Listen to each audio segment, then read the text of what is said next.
Sign here, Walter. Monthly pension, direct deposit to our account. You're living with us now. It's only fair you contribute properly. Brad slid the papers across my kitchen table. My kitchen table. The one I'd built from oak 40 years back. My daughter Jennifer stood behind him, said nothing. I picked up my pen. Brad smiled. What he didn't see was the envelope in my jacket pocket, the one my lawyer had prepared that morning. Some signatures change everything. Before we continue, please subscribe to the channel and write in the comments what time it is where you are now. I'm 72 years old. Worked 34 years at the cement plant before my knees gave out. Pension's $2,800 a month. Not much, but it's mine. Earned it with decades of 10-hour shifts and concrete dust in my lungs. My wife Martha died 16 months ago. Cancer took her in 8 weeks. One day she's planting tomatoes. 2 months later, I'm burying her. Jennifer called 3 days after the funeral. "Dad, you can't stay in that house alone." "I'm fine, Jenny." "You're not fine. You're 72. What if you fall?" "Then I'll get up." She showed up the next weekend with Brad. Walked through the house like they were inspecting a property. Brad's in commercial real estate. Thinks everything's got a price tag.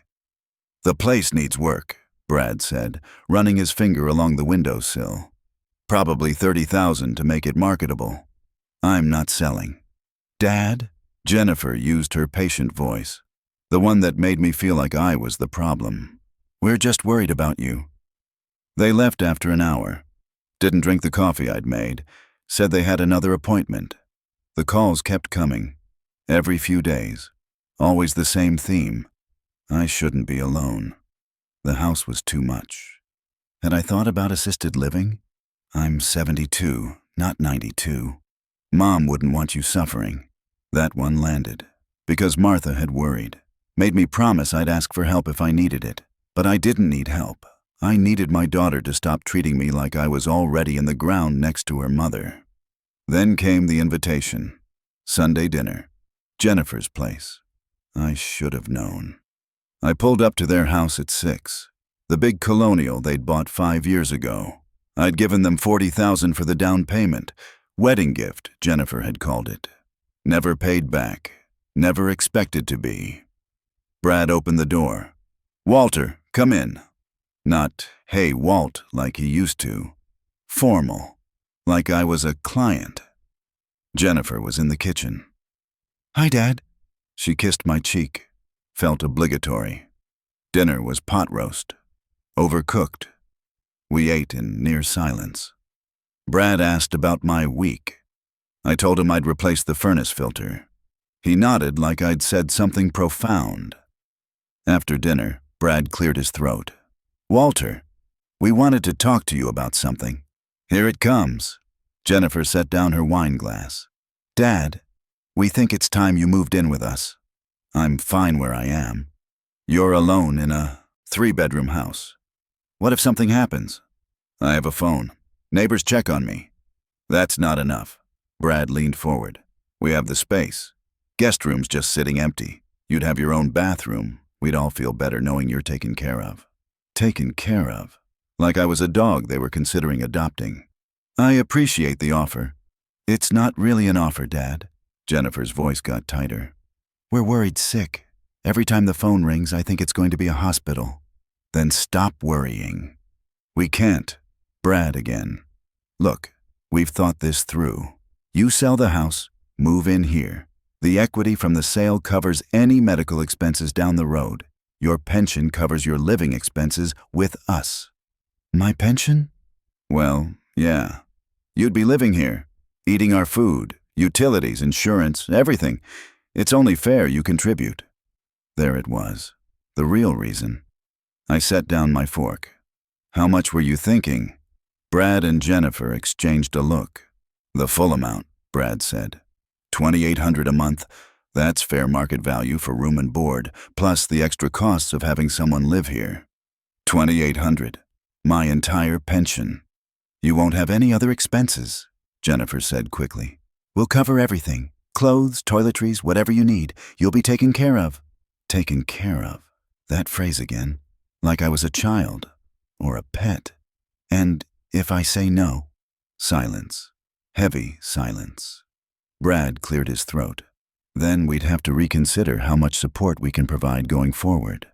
Support? Well, we can't be driving across town every time you need something. If you won't accept our help, we have to protect our own family's interests. Protect their interests. My daughter sat there, let her husband threaten me in my dead wife's name. I need to think about it. Of course. Brad slid a folder across the table. Take a look at these documents. Just a simple direct deposit authorization. Your pension would go into our joint account. Clean, simple. We've already talked to our lawyer. Their lawyer. They'd planned this. Had documents drawn up before they'd even asked me. I took the folder. Stood up. I should go. Dad, Jennifer started. I said I need to think about it. I left. Drove home with the folder on my passenger seat. Didn't open it until I was sitting at my kitchen table. The one I'd built the year Jennifer was born. The documents were professional. Pension authorization form. Direct deposit to Brad and Jennifer's account. A separate agreement outlining living arrangements and financial responsibilities. Legal language that boiled down to, I'd sign over my pension and they'd let me live in their guest room. At the bottom, a sticky note in Jennifer's handwriting. This is what's best, Dad. Trust us. Trust us. I sat there for a long time. The house silent, except for the clock ticking. Same clock that had been on that wall for 36 years. Then I started counting. The down payment on their house.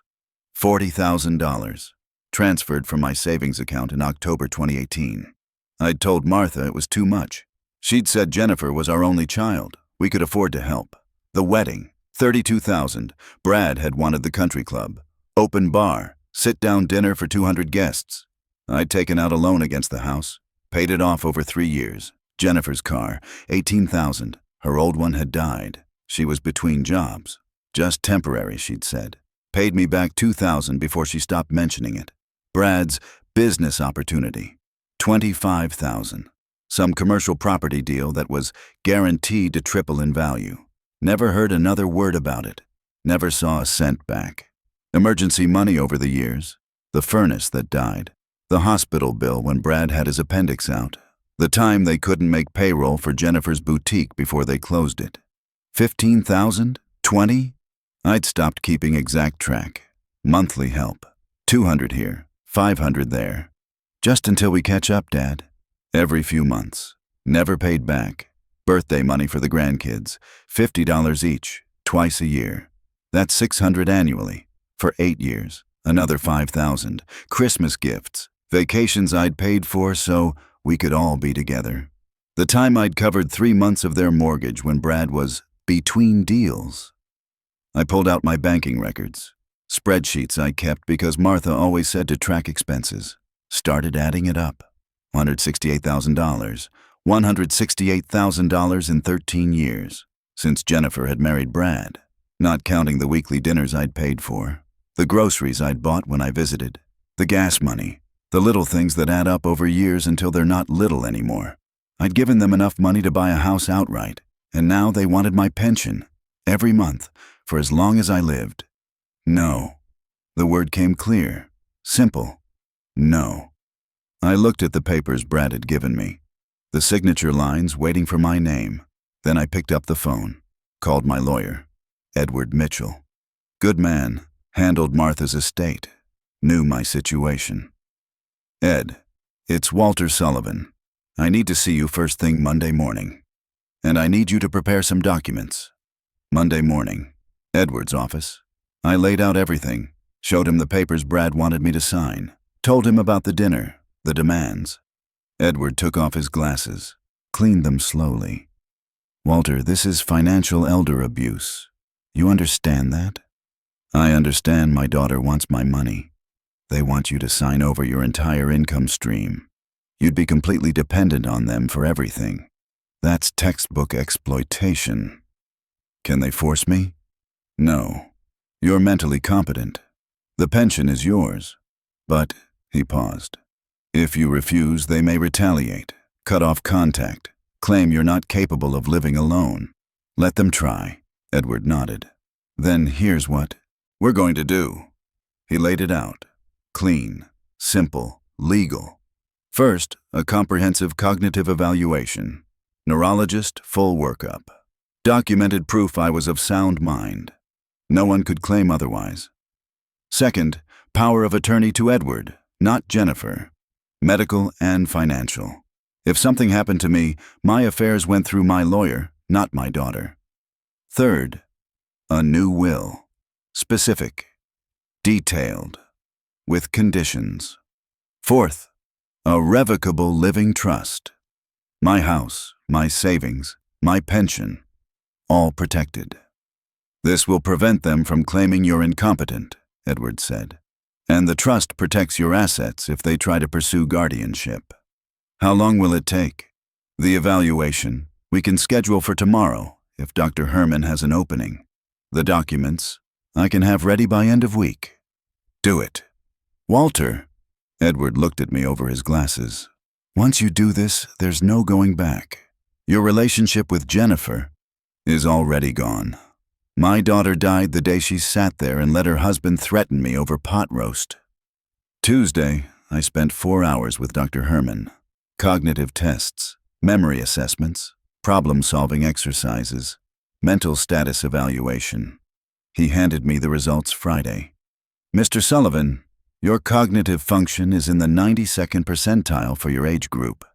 You scored higher than most 50-year-olds I evaluate. So I'm not crazy for wanting to keep my own pension? He smiled. You're not crazy at all. Friday afternoon, I sat in Edward's office again, stack of documents in front of me. This is the trust, Edward said. Your house and savings are now held in trust, with you as the trustee and beneficiary. Upon your death, everything goes to St. Michael's Hospice, the organization that cared for Martha, unless you amended otherwise. Nothing to Jennifer? Nothing automatic. You can change it any time, but as it stands, she's not mentioned. Good. This is the new power of attorney. Medical and financial decisions go through me if you're incapacitated, not family. Perfect. And this, he slid across one more document, is a cease and desist letter to Brad and Jennifer. Legal notice that any further attempts to access your pension, pressure you to sign financial documents, or claim you're incompetent will result in a restraining order and potential legal action for elder abuse. I signed everything, took copies, left the originals with Edward. When will they get the letter? I asked. Certified mail, Monday delivery. Then I have the weekend to prepare. I drove home, house quiet like always, made coffee, sat at my kitchen table. My phone buzzed. Jennifer. Dad, have you thought about what we discussed? Brad really needs an answer. Brad needs an answer. Not, we're worried about you. Not, we want what's best. Brad needs an answer. I typed back, coming over tomorrow afternoon. We'll discuss it then. Perfect. Come around 2. We'll have coffee. She thought I was coming to sign. 2. Surrender. To accept my place as a financial asset in their portfolio. Saturday afternoon. I pulled up at 1:58. The folder of documents in my truck. Different documents than the ones Brad had given me. Jennifer opened the door. Dad, come in. Brad's in the study. I walked in. The house smelled like vanilla candles, expensive furniture, hardwood floors, all paid for with money I'd earned mixing cement. Brad came out, big smile. Walter, good to see you. Coffee? No, thanks. We sat in the living room. Jennifer on the love seat, Brad in the armchair, me on the couch. Felt like a job interview. So, Brad leaned forward. Did you bring the papers? I pulled out my folder. I brought papers. Great. Let me just... He reached for the folder. I held it back. First, I want to say something. Jennifer and Brad exchanged a look. The kind of look that said, here we go, humor the old man. I've been thinking a lot this week, I said. About family, about what we owe each other, about what your mother would have wanted. Dad, Jennifer started. I'm not finished. My voice came out level, calm. You asked me to trust you, to sign over my pension, to move in here and let you take care of me. Brad nodded. That's right. It's the best solution for everyone. I counted something this week. Want to know what I found? Silence. $168,000. That's what I've given you in the 13 years since you got married. Down payment on this house, wedding, cars, business loans, emergency money, monthly help. That's not counting dinners or groceries or the 1,000 little things that add up. Jennifer's face flushed. Dad, we've always been grateful. Have you? I looked at her.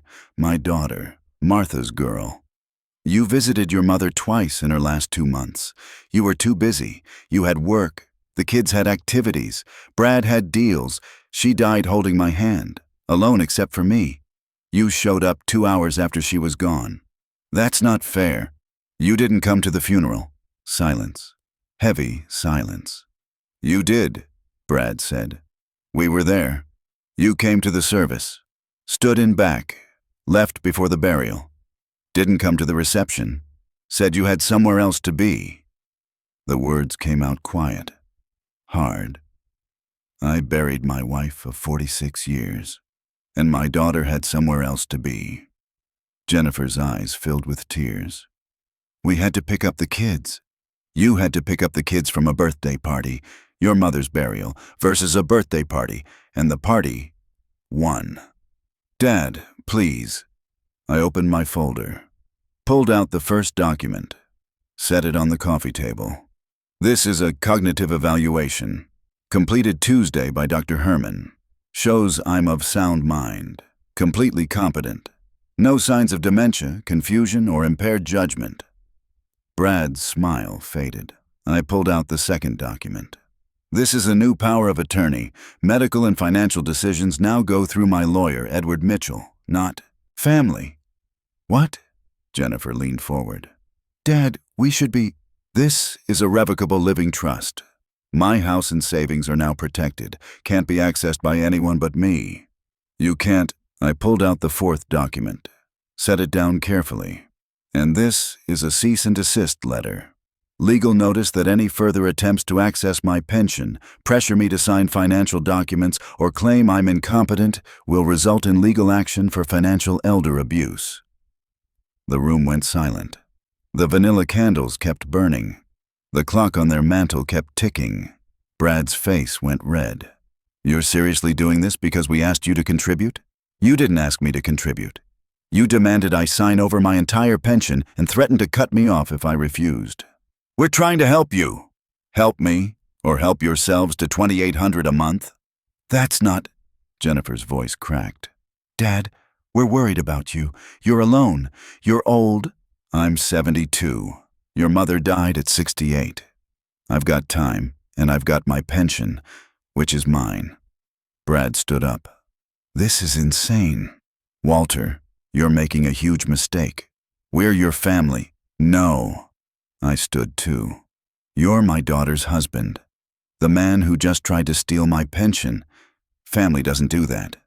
Steal? Jesus Christ, we were offering you a place to live. At the cost of my independence, my income, my dignity. I picked up my folder. I came here to sign papers, just not the ones you wanted.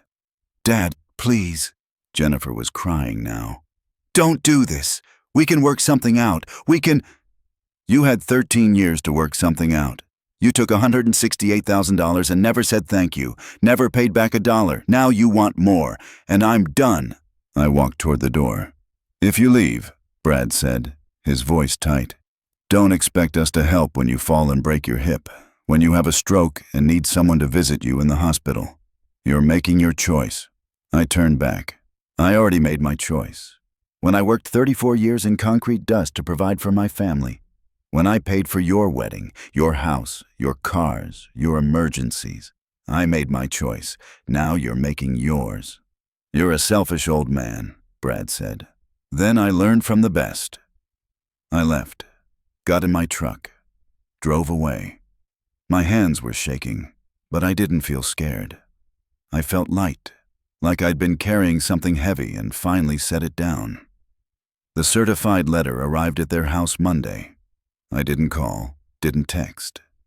Tuesday afternoon, my phone exploded. 7 missed calls, 12 texts, 3 voicemails. First text from Jennifer. Dad, did you do something to your bank account? My mortgage transfer got declined. I stared at the screen. No good morning. No, are you okay? Just irritation that the faucet had stopped running. Second text. Dad, I need you to call me. This is important.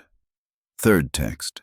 Are you seriously doing this because we didn't invite you to stay for coffee? Are you 5 years old? I deleted the texts. Didn't respond. Voicemail number 1. Jennifer. Dad, pick up. The mortgage transfer didn't go through. I don't know what's going on with your account, but we need that money by Friday or we're going to be late. Call me back. Voicemail number 2. Brad. Walter, I don't know what game you're playing, but this isn't funny. We have bills due. You made a commitment. Call me back immediately. Commitment. When had I made a commitment? When they demanded my pension? When they threatened to abandon me? Voicemail number 3. Jennifer again. Dad, please. I'm begging you. If the mortgage is late, it affects our credit. We have kids to think about. Just this once. Please.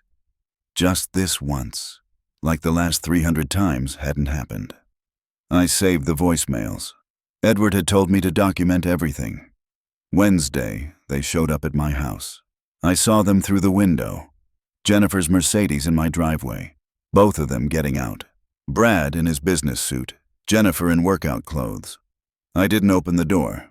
They knocked, rang the doorbell, knocked harder. Dad, we know you're in there. I sat at my kitchen table. Coffee getting cold. Didn't move. Open the door. I'd locked it Monday night. Changed the locks Tuesday morning. Edward had suggested it. Walter, Brad now. This is ridiculous. We need to talk. They knocked for 10 minutes, then left. Thursday, the Facebook post went up. I'm not on Facebook, but my neighbor, Diane Morris, called me Thursday afternoon. Walt, you need to see something. She came over, showed me her phone. Jennifer had written 8 paragraphs. How I'd abandoned her after her mother's death, how I'd promised to help with the house, and then cruelly cut off support without warning. How she was worried about my mental state, and concerned I was being taken advantage of by someone. 347 likes, 112 comments. That's terrible. Praying for your family. Some parents only think about themselves. Could he have dementia? Diane was furious. Walt, this is slander. You should leave it. What? Let her show everyone who she is. I'm not going to defend myself on Facebook. But people believe her. People who know me will ask. People who don't matter. Diane squeezed my hand. You've got more class than I would. Friday morning, a car pulled up. Not Jennifer's Mercedes. A Honda Civic I didn't recognize. 2 women got out. Professional clothes, carrying folders. They knocked. I opened the door. Mr. Sullivan? I'm Rebecca Wheaton with Adult Protective Services. This is my colleague, Patricia Ruiz. May we come in? My chest tightened, but I'd prepared for this. Of course. Come in. They sat in my living room, looked around, taking notes. Mr. Sullivan, we received a call expressing concern about your welfare. The caller reported that you may be experiencing cognitive decline and making impulsive financial decisions that could leave you vulnerable. My daughter called you. Rebecca nodded. We can't confirm the source of the report, but we're required to investigate. Do you mind if we ask you some questions? Not at all. They went through a checklist. How was I managing daily activities? Cooking, cleaning, medication? Was I experiencing memory problems? Confusion? Had anyone pressured me financially? I answered calmly, showed them my clean house, the organized medicine cabinet, the meal I'd prepared for lunch. Then I pulled out my folder, the one I kept ready. This is a cognitive evaluation completed Tuesday by Dr. Herman. Shows I'm functioning in the 92nd percentile for my age group. Rebecca took it, read it, passed it to Patricia. This is very thorough. My daughter and her husband recently demanded I sign over my pension to them. When I refused, they threatened to cut off contact. I anticipated they might claim I was incompetent. Rebecca's expression didn't change, but something shifted in her eyes. I see. This is the cease and desist letter my lawyer sent them. This is documentation of their financial demands. This is a record of the $168,000 I've given them over 13 years, with bank statements to verify. Patricia took the documents, looked at Rebecca. Mr. Sullivan, Rebecca said carefully, it appears you're managing your affairs very competently. I am. We'll note in our report that we found no evidence of cognitive decline or self-neglect. However, she paused. If your daughter continues to pressure you financially or makes false reports, you may want to consider a restraining order. My lawyer mentioned that. Good. You have support? I do. They left after 30 minutes, wrote up their report in the car. I watched from the window. 2 hours later, Jennifer called. I didn't answer. She left a voicemail. Dad, I can't believe you told APS we were abusing you. That's insane. We were trying to help. Now we have a report on file because you lied to them. I hope you're happy. I saved the voicemail. Saturday morning, Edward called. Walter, I got a call from Brad's lawyer. They're threatening to sue you for promised financial support. Claim you made verbal agreements to continue helping with their mortgage. Can they do that? They can try. They'll lose. No court will enforce a verbal agreement to sign over your pension, but it'll cost them money to file, and they know it. This is intimidation. What do I do? Nothing. If they file, we'll respond. But I doubt they will. This is a bluff. It was. Monday came and went. No lawsuit, but the calls kept coming. Texts, voicemails, each one angrier than the last. You're destroying this family. The kids are asking why Grandpa doesn't love them anymore. Mom would be ashamed of you. That last one was from Jennifer. Tuesday night. I listened to it twice. Mom would be ashamed of you, Martha, my wife. The woman who'd made me promise to stand up for myself. Who'd told me a month before she died. Don't let them take advantage of you, Walt. You're too kind for your own good sometimes. She'd known. Even then. I called Edward. I want to update my will. What did you have in mind? Everything goes to St. Michael's Hospice, the house, the savings, life insurance, everything. Jennifer gets nothing. Walter, she said her mother would be ashamed of me for refusing to fund her lifestyle. I want my estate to honor Martha's memory properly. The hospice took care of her. They deserve it more than a daughter who missed her burial for a birthday party. All right, I'll draft it. Wednesday afternoon, I was in my garage, working on an old chair that needed refinishing, keeping busy, keeping sane. A car pulled up. Not Jennifer's Mercedes. A truck I recognized. My son-in-law's business partner. Craig something. Nice guy. I'd met him at a company barbecue years ago. He got out. Walked over. Walter, hi. Craig Bennett. Not sure if you remember me. I remember. What can I do for you? He looked uncomfortable. Listen, this is awkward. Brad asked me to come talk to you, said you weren't returning his calls. That's correct. He said there's been a misunderstanding about some financial stuff. He wanted me to explain. Craig, I set down my sandpaper. Did Brad tell you he demanded I sign over my entire pension to him? Craig blinked. He said you'd agreed to help with expenses. He told you I agreed? Well, yeah. He said you'd committed to contributing since you'd be living with them. I'm not living with them. I never agreed to live with them, and I certainly never agreed to sign over my pension. Craig's face changed. Oh, what else did Brad tell you? That you were having some cognitive issues. That the family was worried. That you'd made some impulsive decisions. I'm 72, not demented. I had a full cognitive evaluation. Clean bill of health. Your business partner tried to steal my pension, and when I refused, he's spreading rumors that I'm incompetent. Craig took a step back. Jesus, Walt, I'm sorry, I didn't. He said you needed help. He made it sound like I was the problem. Yeah. Does that surprise you? Given what you know about Brad? Craig was quiet for a moment. Then, no, it doesn't. I'm sorry. I shouldn't have come. You didn't know. But now you do. He left. I watched his truck disappear down the street. Thursday, I got a call from Jennifer's mother-in-law, Brad's mother, Ruth. "Walter, it's Ruth Donovan. Do you have a minute?" I'd always liked Ruth. Straight shooter. No nonsense. "Of course. I need to ask you something directly.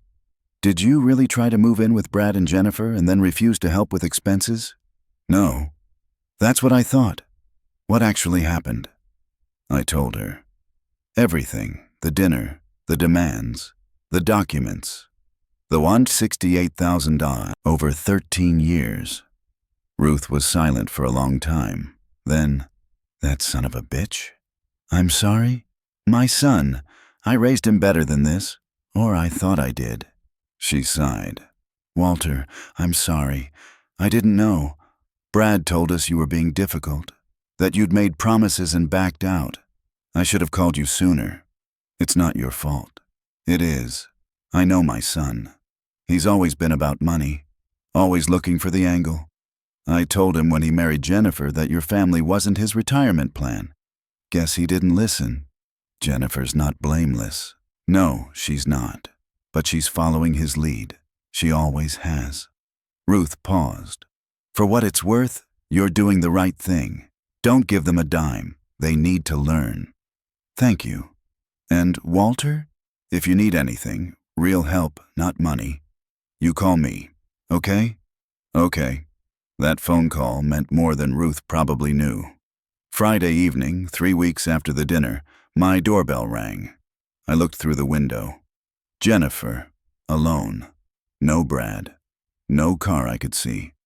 I opened the door 6 inches. Didn't invite her in. "Hi, Dad." "Jennifer, can I come in?" "No." Her eyes filled with tears. "Dad, please, I need to talk to you." "So talk. Not like this. Please. 5 minutes." I studied her. My daughter, 39 years old. I'd held her the day she was born. Taught her to ride a bike. Walked her down the aisle. 5 minutes. Living room. Door stays open." She came in. Sat on the edge of the couch. I stayed standing. "Dad, I'm sorry." "For what specifically?" "For," she wiped her eyes, "for everything. For the way Brad talked to you. For pushing you. For the Facebook post. For calling APS." "You called APS?" "Brad made me. He said we needed to protect you from yourself. I didn't want to." "But you did." "Yes." "Why are you here, Jennifer?" "Because I miss you. Because I'm scared I've ruined everything. Because I don't want to lose my dad." "Your dad. Or my pension." She flinched. "That's not fair." "Isn't it? You show up after 3 weeks, after calling APS, after posting lies on Facebook, after ignoring every boundary I've set, and now you miss me? I do miss you. You visited your mother twice while she was dying. You missed her burial. You've asked me for money 300 times and said thank you maybe twice. You demanded my pension and threatened to abandon me if I refused. Tell me, Jenny, when exactly did you start missing me? Before or after the mortgage payment bounced?" The tears came harder now. "I know I've been a terrible daughter. I know I've taken advantage of you, but Brad said..." "Brad said. You keep blaming Brad. You're 39 years old. You made choices. Own them." "I'm trying to. That's why I'm here." "No. You're here because the money stopped. If I'd signed those papers, would you be here crying? Would you be apologizing? Or would you be at home spending my pension?" She couldn't answer. That was answer enough. 5 minutes are up. "Dad?" "Go home, Jennifer. Please, tell me what I can do. How I can fix this." "You can't. Not right now. Maybe not ever. But you can start by figuring out who you are without my bank account. I love you. Maybe. But you love my money more." I walked to the door, opened it. She stood there for a moment, crying, then left. I closed the door, locked it, sat at my kitchen table. My hands were steady. That surprised me. Winter came. The calls slowed down, then stopped. Jennifer unfriended me on Facebook. Not that I was on there, but Diane told me. Christmas, I volunteered at St. Michael's Hospice, delivered meals to patients, sat with families, made myself useful. I thought Jennifer might reach out. A card, maybe. A text. Nothing came. I spent Christmas Eve at Diane's house. She'd invited me weeks before. Her kids were there. Grandkids. Warm and loud and chaotic. Everything a holiday should be. "You okay?" Diane asked while we were doing dishes. "Yeah, I am." "You miss her?" "I miss the daughter I thought I had. Turns out that was a long time ago." Diane squeezed my shoulder. "Her loss." New Year's came. I made resolutions, small ones. Fix the porch, clean out the garage, visit Martha's grave every Sunday. February, I got a letter. Handwritten, Jennifer's handwriting. I almost threw it away, but curiosity won. "Dad, I've been in therapy since November, trying to understand how I became this person, how I treated you the way I did. The therapist asked me to write you a letter, not because she thinks you'll forgive me, because I need to say things I should have said years ago. I'm sorry, for all of it, for taking your money and never paying you back, for treating you like an ATM, for missing Mom's last months because I was too busy, for missing her burial for a stupid birthday party, for letting Brad talk me into demanding your pension, for calling APS and lying on Facebook and trying to manipulate you into giving in. I was wrong about everything. Brad and I are separated. He moved out in December. The house is going into foreclosure. I'm moving into an apartment, getting a job, starting over. I'm not telling you this to make you feel bad or to ask for help. I'm telling you because you deserve to know that you were right. About Brad, about me, about everything. I don't expect you to forgive me. I don't expect you to call or visit or help. I just wanted you to know that I'm sorry and I'm trying to be better. I love you. I know I didn't show it, but I do. Jennifer. I read it 3 times, sat there holding it. Then I folded it, put it in a drawer, didn't respond. Maybe someday, but not now. March, Edward called. "Walter, I wanted to update you. Brad filed for bankruptcy last week. His business collapsed. Jennifer's officially divorced as of yesterday. The house sold at auction." "How do you know all this?" "Public records. I've been monitoring the situation to make sure they don't come after you again." And it's over. They can't touch you, legally or financially. Good. How are you doing? "I'm okay, Ed. Actually okay." And I was. April brought spring. I planted tomatoes. Same spot Martha used to use. Worked in the garden, fixed the porch, cleaned out the garage. Diane and I started having coffee every Thursday morning. Just neighbors, friends. She never asked for money, never wanted anything except company. Ruth called once a month, checked in, told me about her book club, her volunteer work. We became friends too. May, I got another letter from Jennifer. Shorter this time. "Dad, I'm not asking for anything. I just wanted you to know I got a job. Retail. It's honest work. I'm paying my own bills. The kids are adjusting. We're okay. I hope you're okay too." I didn't respond to that one either, but I kept it with the first letter. June marked 1 year since that dinner, the night they demanded my pension. I sat at my kitchen table, coffee hot this time, numbers running through my head. 2,800 pension, still mine. House paid off, still mine. Savings intact, still mine. Peace of mind? That was new, but it was mine too. I'd lost my daughter, maybe permanently.